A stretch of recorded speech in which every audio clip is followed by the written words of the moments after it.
it would seem that there has been intervention from the board, which has led to these two incredibly senior resignations, which will have a destabilising effect and potentially a chilling effect editorially on the BBC.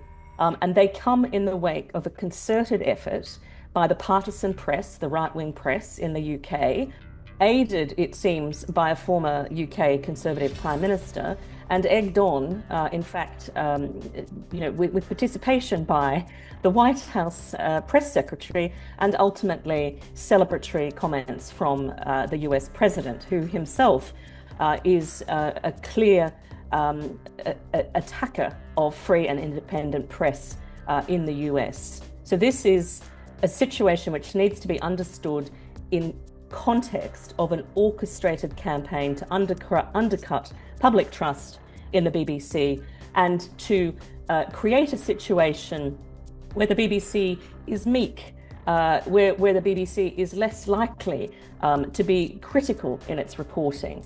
This is an existential crisis for the BBC, in my view, and that is because in capitulating so quickly, it has sent a signal that it's relatively easy to cow the BBC.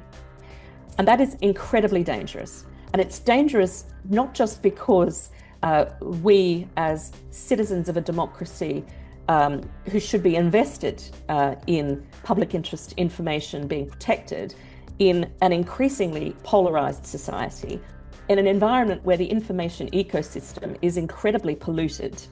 So it's not just for that reason, but also because democracy and public interest media and the safety of journalists and access to information are all bound up. They're intertwined.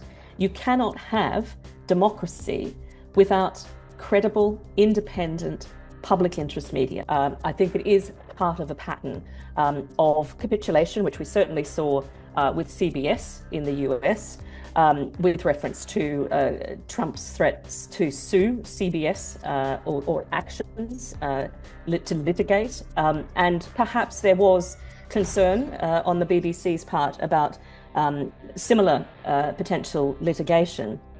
But this is more egregious, I think.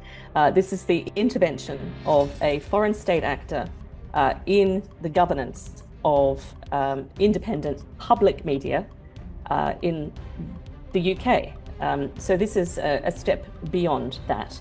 I mean, I have never seen a situation where the President of the United States and his press secretary, true to form, are lambasting the BBC as systemically biased, but doing so with the usual anti-press freedom rhetoric that the BBC is fake news, when patently it is not.